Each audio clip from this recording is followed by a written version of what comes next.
Okay, run down that number. See if you can find out who bought it and from where. I've got the boys digging into Ford's life. Castle, you still there? You set? Background, start right there.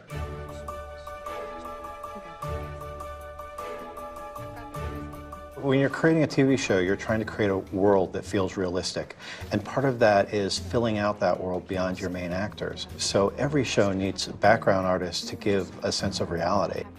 BG is obvious only by its absence. So trying to be anonymous, but at the same time being a part of the production. Look at any scene in a movie or a TV show and imagine that there wasn't anything going on in the background. It would look kind of odd. We bring the energy to the scene and make it seem real and alive. Because they've been with us for so long, they've become part of the Castle family. And cut. Background's good. All right. One more time.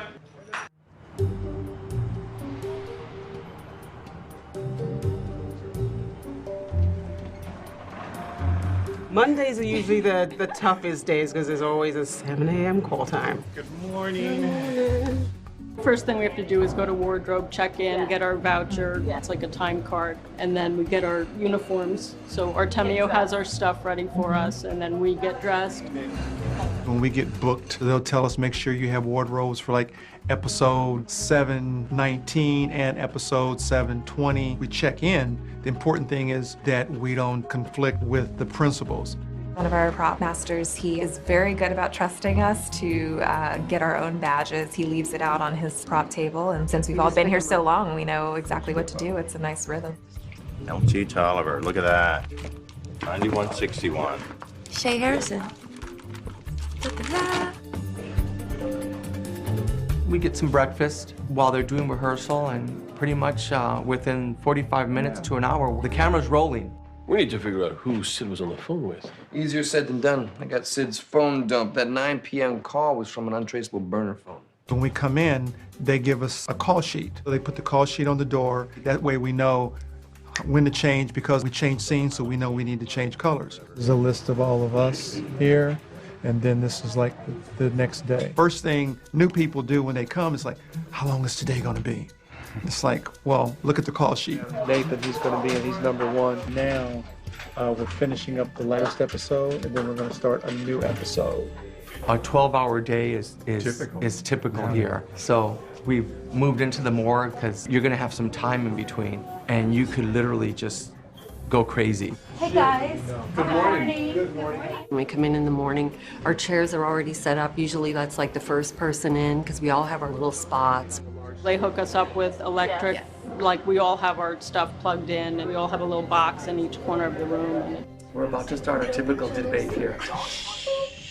That's our trailer, so to speak. So when actors maybe go back to their dressing room or something, that's our dressing room. Wait a minute, what are you doing here? What are you guys doing in here? Oh, this is where the good Wi-Fi is, so I had some work to do. I know, but you got your own. Yeah. Sorry. Come on, man. Sorry. Kick rocks. Yeah. You got your trailer. And we're set.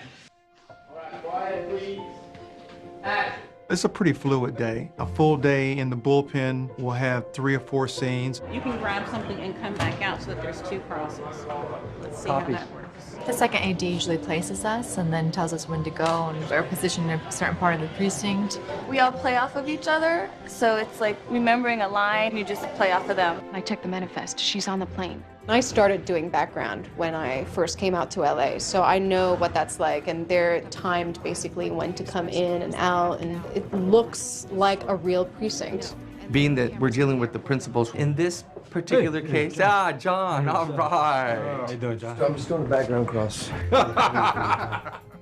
It's almost like a football play because we'll decide, well, we're going to go over here, one person will go over there. We have a lot of freedom because they trust us. We have the same regulars, which may be 14 to 16 or 17, and that's a core group.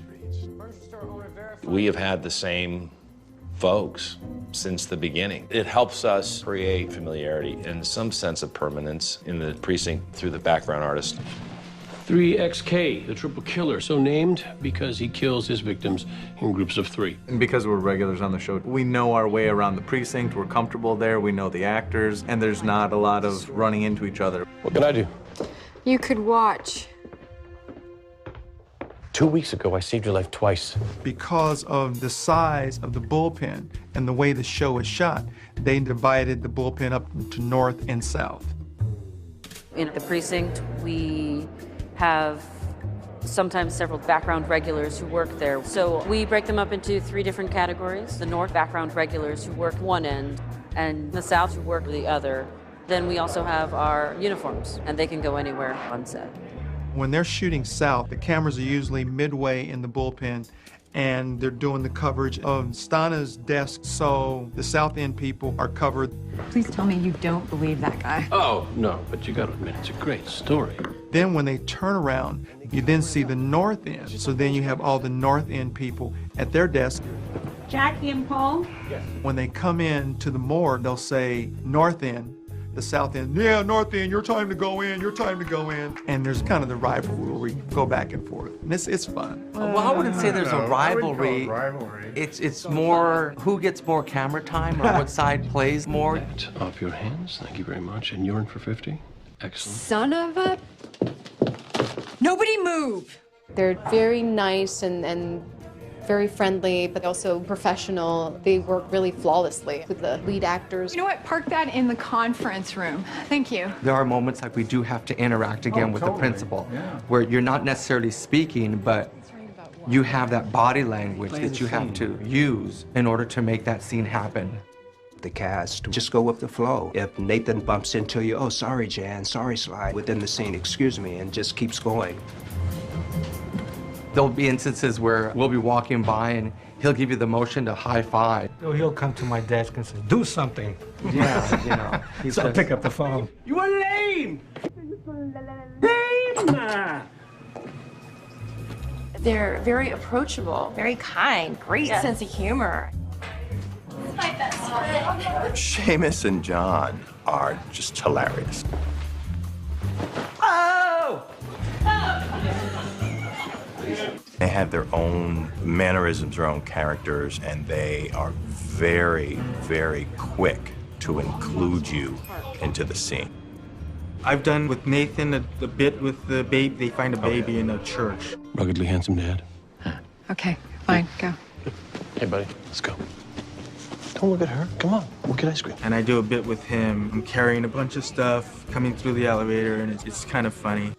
Some of the better points are just part of the plot. For instance, when Nathan's in essence framed and we're there in his apartment and he sees these familiar faces come in and we're grim. It's just the looks.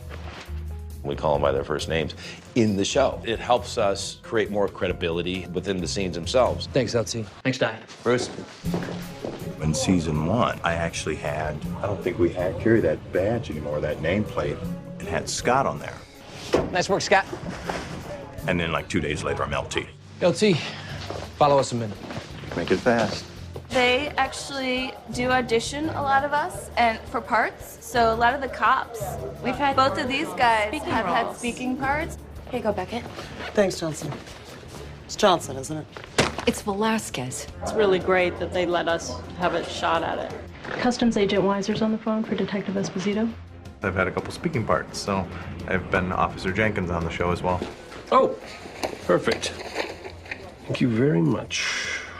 Esposito said you'd have something for him. I got a speaking part in season 6 to actually go home and see it, then see your fellow actors with you. It's a really good feeling.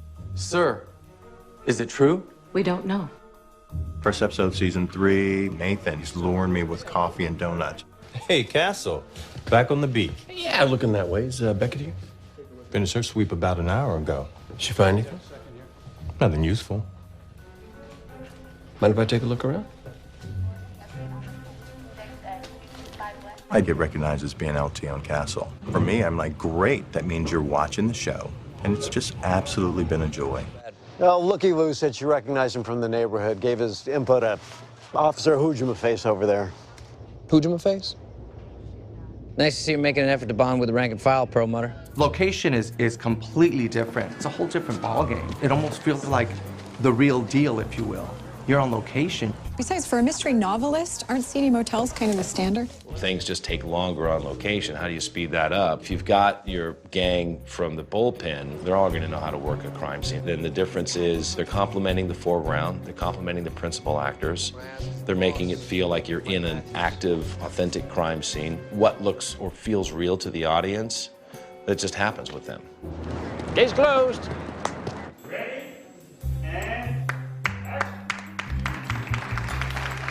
The scene we're shooting today, where Richard Castle is getting his Career Achievement Award, it just made sense that all these people that Richard Castle has been spending his time with in the precinct would be here for it. So it was really wonderful for us for this particular scene to be able to take these people who have spent so much time in the precinct and be able to get them to a brand new location and see them in their fancy clothes. To my friends at the 12th Precinct, you let me in. I can't imagine doing any of these scenes without them. They are an extension, as far as I'm concerned, of us. You can't say Castle and not mention them as part of the cast. And the funny thing is, today, we're background artists. You'll get to see Terry and I at one of the tables with the writers of Castle. Assuming that we don't get cut out when we're in editorial. No, we would be the ones who would cut ourselves out. That's true. Is because of you. Because of us. Always. Okay, second team rehearsing. Watching, please. Yes, sir. Stand-ins are also part of the Castle family. And what a stand-in is somebody who will stand there on the actor's marks so the lights can be adjusted so everything's ready for the actor when they come on. Ready for the cast, please? I'm just making sure it's still there. Stand-ins allow the actors to go off and get in costume and makeup, and they help speed us through the day. The cameras are able to be placed, and the stand-ins will walk through the entire scene so that the director can tell how far it is for Stana and Nathan, for example, to walk before they enter a door. Oh, come on forward. Come on. That's nice. I can't control that. But you were flirting right back. Sometimes they'll have us run through the dialogue to set up pace, setting up marks, and just making sure angles are all appropriate for when the actors come in. I want you all to go up. We're all going to follow Beckett and Castle out the door. Ready and go.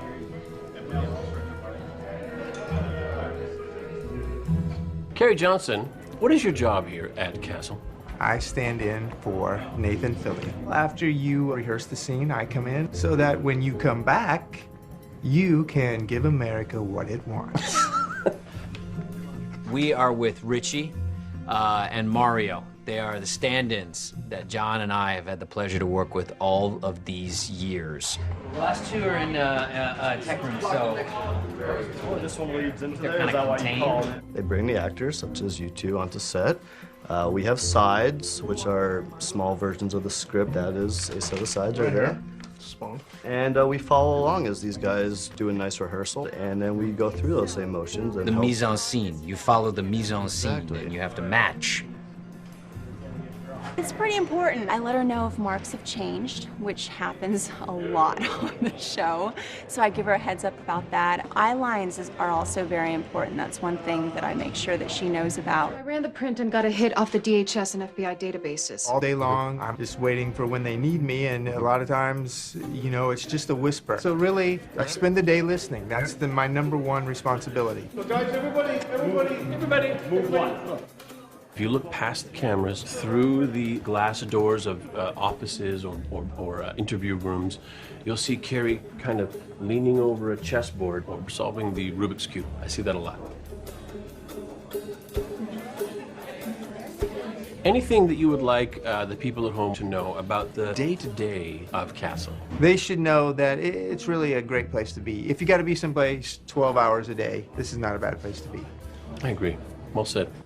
Seamus and I have, always enjoyed you guys being our stand-ins and being our friends. You look out for me. It's awesome.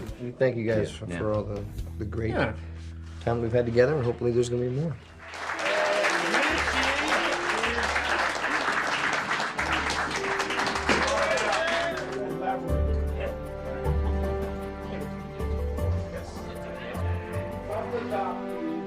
We've become a family in there. I mean, over the course of 7 years, 14 hours a day, 5 days a week, and 9 months a year, having a group that works well together. I mean, then you put out a better product too. You don't feel like you're coming to work. You're going to hang out for the day with your friends. A lot of people say, you gotta quit doing BG if you're gonna do anything else, but it's really, where could you get a class every day and get a check for it? It's really a cool job. We like to think of them as just the non-speaking roles. They're literally and figuratively the cast behind the cast. You know what I love the most about this job is just living the dream. I'm from Wisconsin. I moved here 8 years ago, and there's nothing I've ever wanted to do besides this, and I get to come to work every day and do it. It's pretty amazing when sometimes we watch TV and then all of a sudden you're there. It's, oh my God, they kept that shot. I like the fact that everything means something. From what's on the desk to what's on the wall to what that person has in their hand. It all means something. And it all comes together just for Monday night.